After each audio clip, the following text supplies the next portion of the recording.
What's up, St. Louis? It's your host, Lucas Farrell of the STL Bucket List Show. The STL Bucket List Show is driven by Bomarito Automotive Group. Bomarito is Missouri's #1 car dealership with over 20 locations, so I guarantee that there's one in your neighborhood. Since the 1970s, Bomarito has sold over 1 million cars, and John and the entire team made us feel completely comfortable when we picked up our new vehicle recently for the family. So I can't thank the Bomarito team enough for driving this episode forward, and enjoy the show.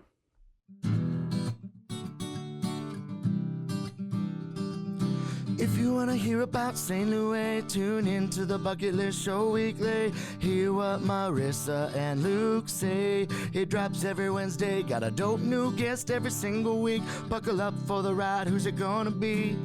Who's on the show today? They rep St. Louis. What to do in the loo on a late night, or maybe what to do on a date night. Yeah, Bucket List has you covered. They know what's going on. What's going on? They'll give you, hey, 18 different things to do, or 19 if you need one more to choose. Yeah, this city is a place we call home. A place we call home. Yeah.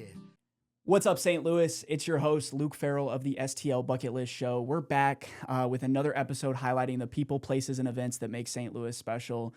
First podcast in the new studio in sunny Maplewood, Missouri. We're recording live here from our own office for the first time in history. We got the official personal injury lawyer of the STL Bucket List Show, Brent Labovitz of the Labovitz Law Firm. Man, thanks for coming on today. Thank you for having me. I feel honored to be the first one in your new studio. I mean, hey man, when you're one of the best lawyers in town and working with us, we want to be able to highlight your business, but also highlight a little bit about who you are. We've been shooting content with this guy since 10 in the morning. It's almost 1 o'clock now. I mean, this dude's been making content all day. Yeah, did you ever imagine when you became a lawyer that you'd be making TikToks? And it's funny you say that. On the drive over here, I was like, I don't know if I'm supposed to be doing this, but no, it's part of the business now, right? And don't be saying the best lawyer in town. It's a little, I don't want to give that off. I think I am, but yeah. No. Well, it's the attention that you give and stuff like that. But I want to learn more about before you were a lawyer, growing up. Kind of tell us where you're from. Talk about, kind of where you grew up, your childhood, and like what led you to a life of law. I mean, I don't think I had the normal path as into I wanted to be a lawyer. My dad's actually he's a physician. So most of the time you don't think you're going to personal injury law because we end up suing a lot of doctors for malpractice and things of that nature. So I had no idea growing up I was going to be a lawyer. Born and raised here in St. Louis. Grew up out in Chesterfield, the suburbs of St. Louis. And, ultimately, after graduating from high school, went out to Kansas, KU, Rock Chalk, baby, Jayhawks, for all you baby. people that hate me out there already. So maybe you're there to turn your podcast off after that, I bet. But no, there's a lot of KU people in St. Louis still. There's a lot of KU guys. You're far and few between. Yeah. So ultimately ended up going to undergrad there, and it was probably sometime I was kind of in college. I think I was like most people. You're like, what am I doing? Where am I going to go? What's the next step here? And ultimately, I figured I'd take the LSATs. It's the test you have to take to become a lawyer. Took the LSATs, and it kind of from there, I got into law school. Moved out to Chicago. Ended up getting into law school out in Chicago, and even then, I still didn't know what I wanted to do though. I just in law school, it's kind of a rat race. You're just trying to figure out. There's a few people that they know exactly what they want to do. The guys that maybe were in engineering know they want to be products liability lawyers and stuff. But I had no idea. I really didn't know what I was going to do. But I guess I should take a step back. I mean, the main reason I went to law school was there was an incident in college that happened to me. I was actually the victim of a crime, and this happened while I was in college, and had to go through the process. I had to go through the legal process as a victim, and I did not like the way that I was handled. I didn't like the way the system worked. I didn't like what happened ultimately to the individual that attacked me.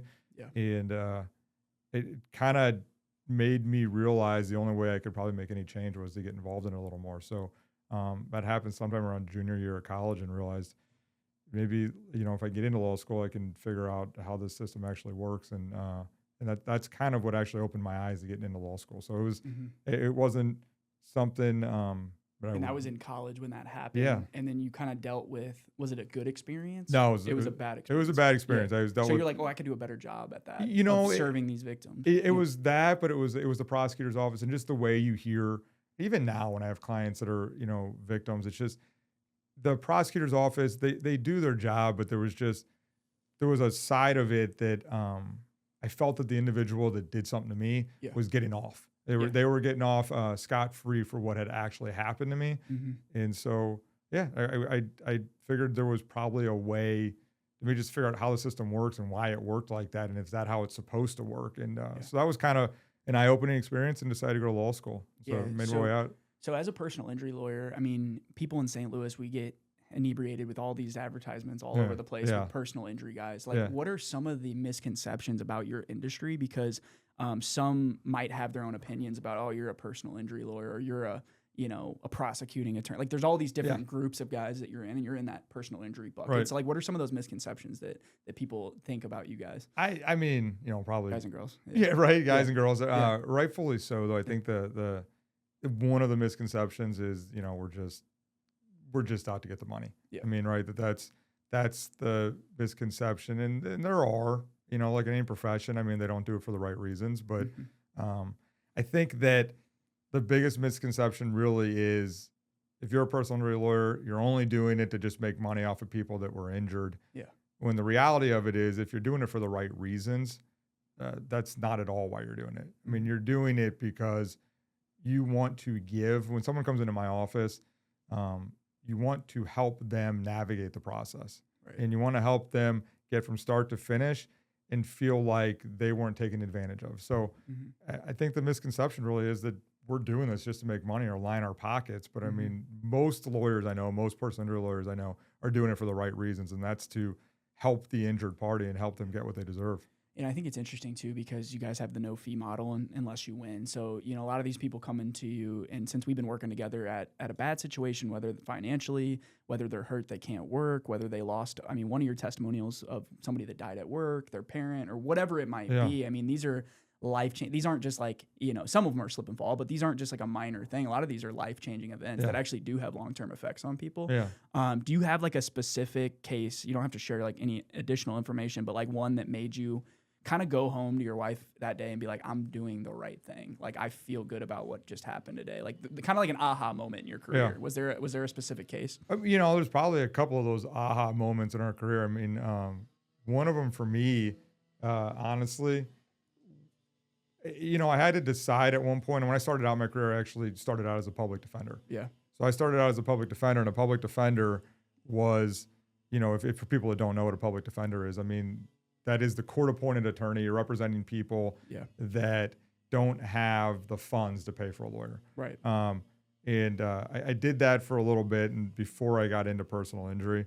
While I was doing that, I think I realized that I wanted to help injured people rather than represent some of these people that were being accused of crimes. But you kind of actually just hit on it earlier. This was later in my career. I handled the case. It was a wrongful death case. It was a family that their father was working on a construction site. And he was working in a scaffolding basket. And as he was doing demolition work in the scaffolding basket, the suspension wire in the scaffolding basket actually broke, and him and the other occupant ended up falling to their death. What was kind of like a aha moment, as you put it, and went home to my wife and had a lot of conversations with my wife about what the case was about and what was going on. I filed that case as a younger lawyer, took on the lawsuit, and there was probably about 7 defendants. And these were big corporations, construction companies. These were, you know, corporations. Some of the best lawyers that you were fighting against. And it was some of the lawyers I knew in town that I considered some of the best defense lawyers and respected what they did. And I didn't think I was going to be able to hang with them. I didn't think I was in any way I was going to be able to. I would file the pleadings, and they would just, you know, they were going to be able to outmaneuver me. However, I learned in that case, through navigating that case, that that's not the truth. That I know I can do what they do, and I ended up. I did the depositions. I prepped for the case. I investigated the case. I did what was necessary, and ultimately was able to get the result that we wanted to get on that case. And it made me realize that, because I mean, you have to understand too, they were all claiming that some way or fashion, the deceased, the father, had done something wrong, that he had somehow caused this. Right. And his own company that he worked for. Yeah, that they had done something wrong. And I mean, and the family, when somebody that's worked there for a long time and put in time with that company, they just automatically assume that, you know, he did something wrong. And so they wanted to, the family, when they came to me, they also just wanted to know the answers. They just wanted to know what happened. And, but yeah, navigating that case and taking on some of the larger companies, taking on the defense attorneys in town whom I respected, maybe realized that I'm doing what I want to do. And I'm now realizing I can do it in the way that I want to do it. Right. And I'll get the results that I want to get. Yeah, no, that's inspiring. So now as you're scaling, I mean, you were a one-person law team for a long time. And as you look to scale, I mean, what's the reasoning behind scaling? Is it helping more people? Is it giving career chances to people that you kind of had somebody in the past be a mentor to you? Yeah. I mean, what does that look like? Because that's just more on your plate to manage other attorneys. But I mean, that's any business though. Yeah. I mean, you're the same way. Yeah. I mean, everybody, you know, I think that's, if you're an entrepreneur, you have that mindset of saying you're always moving the goalpost. Right. Because once you reach that goal, is that what you want? And it might be for some people, and that's fantastic, but there's just the mindset of there's more. Mm-hmm. And the why, I don't know, the why is, you hit on a couple of them. I mean, I am realizing more and more I enjoy the aspect of like running a business and figuring out how can I make this better? What can I do to make this better? How can I serve my clients better? Right. So yeah, growing is one of those things. I mean, we did just hire, we brought on a new lawyer, Katie Hummel. She's doing great already. And I think there's going to be great things ahead for her. It does allow me, one of the reasons I did it was talking about, I don't make it sound like, honestly, this is not just a corny, cheesy candle line, but if I can bring someone on, it makes me realize that I can focus solely on what I want to be doing. And so instead of having 100 cases on my plate, I can cut that in half and focus primarily on what I want to do to serve each one of those 50 clients. And then, you know, I always say as an entrepreneur, like the goal is to become less important to the firm. Like when you're the only lawyer, you are the most important thing to the firm at that moment. But as you build your team up, they're going to start bringing ideas to the plate that you're like, oh, I never even thought of that, because you're collaborating with yourself sometimes. But now, like you mentioned Katie, like Katie's like, oh, this is what we did in school. And she went to school later than you. So they learned new stuff and like all these new things to help, like, you know, make you better. And then just, you know, challenging each other. But like you said, is honing in on the things that you're great at. If it's truck cases and you want somebody else to do these cases, then you can kind of like specialty and niche down on what. Well, what I mean, you kind of hit the nail on the head too. I mean, that's like probably a whole nother episode of the idea of like, you can't grow unless you delegate. I mean, you're probably learning that too. I mean, right. It's just, you learn, the hardest thing I think as a business owner, as a law firm owner, as anyone, I mean, you can't grow your business if you're not willing to like delegate tasks. You don't need to be doing everything. Right. And I mean, that's part of the thing I'm learning as I grow my business too, is that in order for me to be more successful, in order for my firm to better serve our clients, you have to be willing to let go of certain things and delegate those, and then and trust. You have to trust that you're hiring right. You have to trust that your employees are wanting to do it for the same reason you're wanting to do it. So absolutely. So I want a whole nother episode probably. I know. We need to start a pod. So I was watching this guy. I sent a video to the team, the husband and wife law team out in Arizona. Yeah. You know that he's like older guy, but he plays rap music in the office all the time. He sings every Monday meeting. It's this 65-year-old dude rapping a song. And all of his like people are on the Zoom call like sitting there just like, what is this guy doing right now? But no, he was talking about building culture, and now you get that chance to build culture. And as each person that you bring in either adds or takes away from the culture that you're trying to build. And then when you're out, like you have a family and you do all these other things, it's like your business is still growing while you're out. And that's a good feeling. But I want to talk about St. Louis. Why did you choose to build in St. Louis? Because you were in Chicago. You think of bigger cities, bigger markets. I mean, what made you come back to St. Louis as a Chesterfield, you know, growing up in West County? I mean, I don't know, man. I mean, is your wife from here? Yeah. Well, no. So my wife's actually from Topeka. So I was like pulling teeth to drag her back here initially. I mean, we met in Chicago, and then I actually went back to the Kansas City area. And I worked as a public defender. I was actually working in the Kansas City area. And while I was working as a public defender, my now wife was going to physical therapy school out there at Rockhurst. So we had a lot of ties to the Kansas City area from going to KU and her family being in Topeka. But there's something about St. Louis. Like even when I lived in Chicago, Mm-hmm. and if you've ever lived in Chicago as a transplant, you tell people you're from St. Louis, it's just like massive hate. Like they just people love to hate on St. Louis that aren't from here. It's just like, oh, that I think that scumhole. puts a chip on your shoulder to be like, no, it's actually really great. No, and yeah. that's what you have. And I don't know if it's just because from defending your city all the time, you're like, I'm gonna go back and I'm gonna add to it. I'm gonna do something there. And like, it is. It's a great city. I mean, anybody that's from here, there's a reason why so many people come back. It's just, it really is the same old cliche. It's a great place to raise a family. Mm-hmm. It is. I mean, you've got.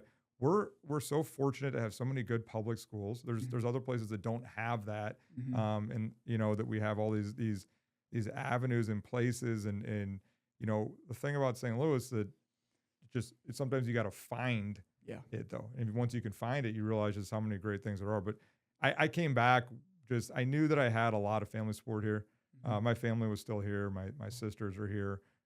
One of my sisters has moved away, but their family is here, and I had a lot of friends that were still living here that I went to high school with and stuff. And so I just knew that it was a good place to kind of, if I was going to start a business, I knew I needed a network. Mm-hmm. And it was a good place to have a network. And I knew I always wanted to come back here though.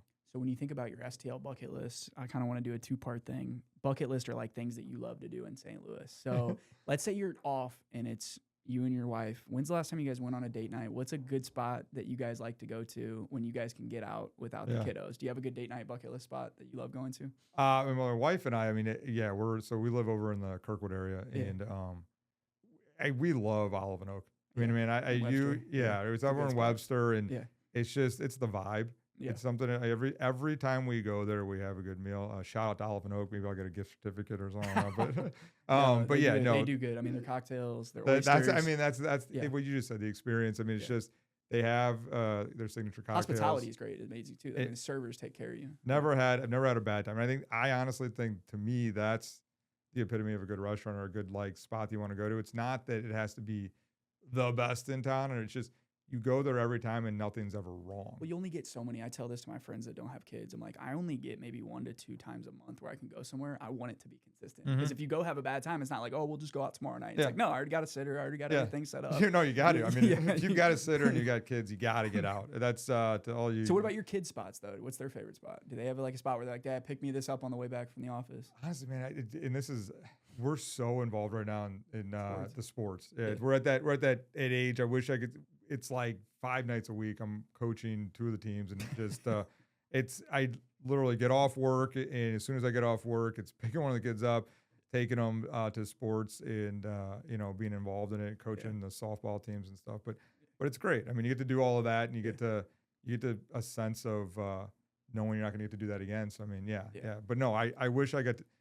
I was just talking to my wife about this. I mean, we're probably going to do all of the things. We haven't done the St. Louis things enough for the kids. I don't want them to be just going to the Science Center, going to the Arch, doing all the stuff that is here, and sometimes you just pass up on. So this summer we actually have a bucket list. There you go. We got a bucket list. Should we follow him around and film it? Your wife's gonna be like, dude, put the camera up, bro. Yeah, that might. I don't think. Hey, have Joe text Joe the schedule. He'll meet you out there. So look at Joe's here. What do you know?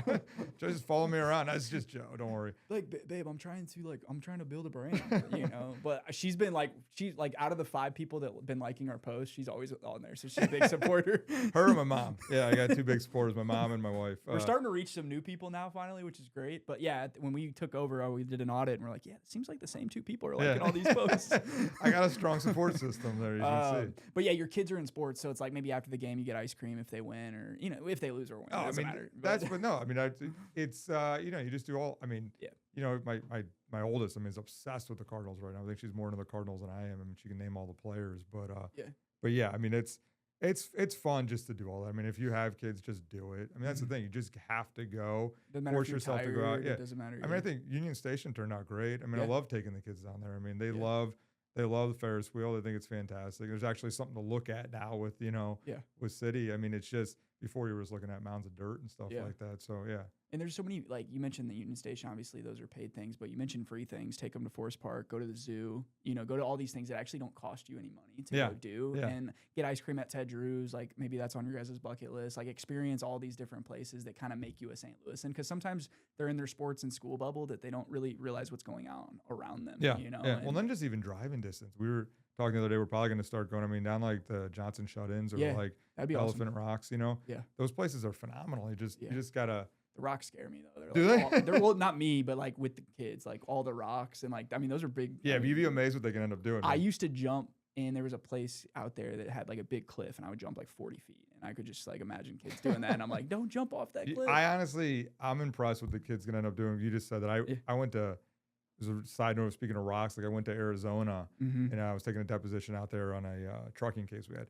And I stayed an extra day because everyone was like, oh, hey, just do, go hike. And it was Camelback. Or is that, yeah, one of the big hikes out there. It's not easy. I don't know if you've ever been out there, man. Like, well, but the thing was, I went, everyone's like, it's a starter trail. It's no big deal. Just go out there, and I go out there and you're legit like scaling rocks, like almost straight up. But there were like 5-year-olds like skipping down the rocks. And so I was like, all right, if these kids can get up, I can get up. And so that's so funny. Yeah. I love when people say like, yeah, this is like an easy like class, like intro workout class. And then you take it and you're like, dude, that was like the hardest thing I've ever did. But like sometimes like women, like my wife will take a class or do something really fun. And I'm like, oh, that like seems cool. And then I start doing it. I'm like, what are you like yoga? I think people are actually out there. They just want to mess with you. That's what it is. I mean, they're just like, yeah, it's so easy. And they're just like, the idiot. I don't know what he's thinking. That's not easy. That's what I felt prepared. Like, like I didn't have enough water or snacks. Dude, I didn't bring a water bottle. I didn't bring people. I saw people with like camel packs. I was like, I need a drink of water. Can like, I have some water? There was like water. It was like cliffs. It was like signs that were like, don't get too close. People have died. I'm like, what the hell? People send me out to. But when I got to the top, gorgeous. That's the thing, and that's with anything in life, and we can wrap that back into like you can compare it to a case. A case is hard; it takes hard. Oh yeah, let's talk about my firm. Let's wrap it back into your firm. So no, I mean a case might take. I mean, how 2 years, 3 years? I mean, 1 year. That's the thing. It's all different. I mean, we've got clients that come in and we're able to wrap their cases up in 6 months, start to finish. But absolutely, there's complex cases. People come in. The case I just told you about, the wrongful death case. If we file a lawsuit, I tell my clients, I warn them, I say, if we file a lawsuit for you, it could be years. It could be 2-3 years before we get to the end of this. Yeah. Are you prepared to take that on? It is. We recently just had a case where we settled the case, and it's the client's case always. I say to the client, this is your decision. You need to decide what's best for you, and whatever the reason may be. Maybe they aren't prepared to go through that process. It kind of ties back into, and it's maybe jumping a little off, right? There's a lot of lawyers you see out there that are like, we're trial lawyers. We do this because we go to trial. And I always get a little bothered by that when you see these personal injury lawyers in town that talk about, we're trial lawyers. We'll take anything to trial. And I think you have to take a step back as a personal injury lawyer or even a trial lawyer and say, does my client want to go to trial though? Right. Nobody wants to be in court, right? These clients, I mean, when they come in, they're looking to help me navigate this process. Right. They're not looking for the guy that's going to take them all the way to trial just because we can go to trial. And put them in uncomfortable situations. And so or put them in front of the other people that maybe put them in that situation. It could be the most uncomfortable thing in the world for our clients to have to get up on that stand and relive the one thing that they're now here in court for. And they don't want to do that. And you've always got to remember that as a lawyer and say. Is that an ego thing with lawyers? Because I feel like because that's why you do it. It's like a sport. It's like, I want to compete. And that's them competing. I think it is. I think part of it is, I mean, if I'm in a case and the other defense attorney tells me that your client's actually at fault for this, when it's as clear as could be, why are you fighting with me about liability anyway? We know, when your tractor trailer rear-ended my client when they were driving 60 miles per hour and you hit them and pushed my car 100 yards, my client's at fault. You want to argue about that? Yeah, it becomes an ego thing where you're just like, we're not going to do this. I'm not going to let my client get pushed around and we're going to go to trial. Right. But I think part of it is some lawyers get a little bit lost in that. You got to remember, this is their case. So going back to what we had kind of tying it back in was, I had a client recently and they were offered a good settlement. And I said to them, I think that your case is more valuable than what they're offering you.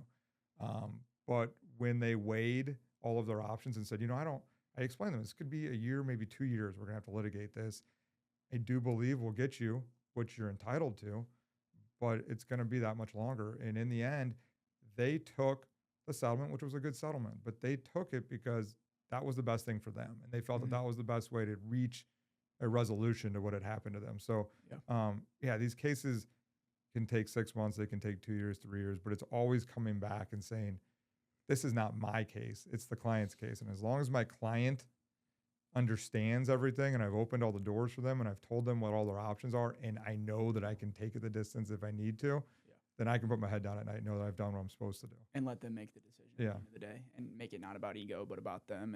And I think that's beautiful, to wrap up there. But I wanted to ask one more business question. As these cases, like we just talked about how long they go, the uncertainty of the business is probably like this. I mean, how do you mentioned you sleep well at night because of the work that you do, but there is probably months and sometimes whole quarters that you're like, okay, we have these cases. Like, how do you balance the uncertainty? Because there's no really predictability in that industry, I feel like. And I could be lying. There could be predictability. But I think that's with any business. Yeah. I could ask you about running your business too, or you ask any entrepreneur. If you say look ahead 2 years, I'm like, I don't know. Yeah. Well, I think I'm a nerd when it comes to this stuff. Like when I started my own firm, I left a place that I was at and I had a good mentor, but just did a lot of things that I didn't want to do. And one of them was how to run a business / law firm. And so kind of gotten into the number side of it.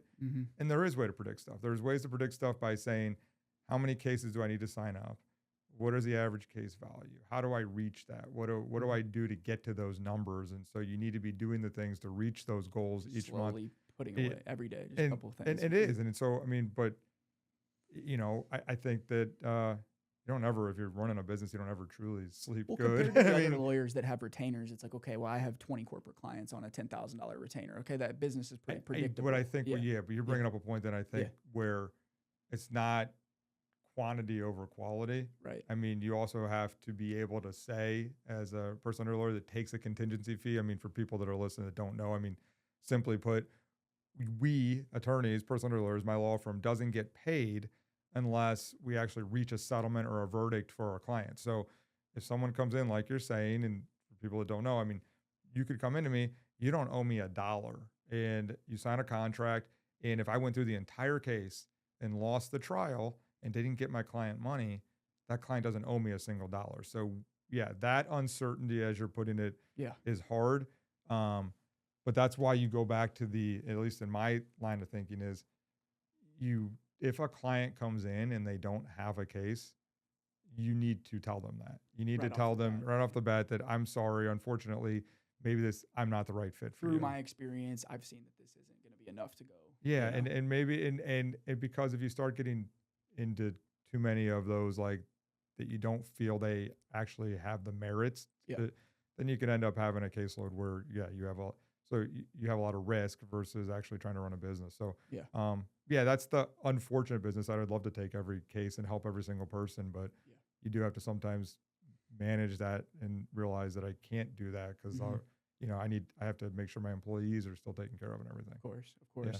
So last question before we wrap up, how has social media in the digital world changed your guys' industry? Because you started, what was your first year in practicing law or my own law firm here? I guess practicing law. So I've been out since 2008. Okay. Didn't really get into the private practice stuff until about 2012. So we're looking at almost 15 years. Yeah. Almost 13 years, 14 years since you were out in the private world. But like, how has the digital world changed how people find you, how people... Oh my God. I'm going to age myself here though, but I mean, it feels like 10 years shouldn't be that much. But I mean, I remember when I first got out. So the big thing when I got out was like, no one, nobody in personal injury was doing SEO and purchasing. It was all about domain names at that time, like who could buy the best domain. Yeah. Which that's like all gone now. It doesn't even matter as long as you can pump money into it. Yeah. I mean, so these guys, so there's a handful of guys I know in St. Louis that I was doing criminal at the time, criminal defense mostly because of my public defender stuff before I transitioned over. And they went out and they were a couple of guys that are a little bit older than me, and they had purchased a bunch of they really got into SEO and it took off and helped their business. I mean, I think the thing that's changed, people can argue for better or for worse, is you really unfortunately can't just say I'm a great lawyer. Like I focus on my cases, I get good results.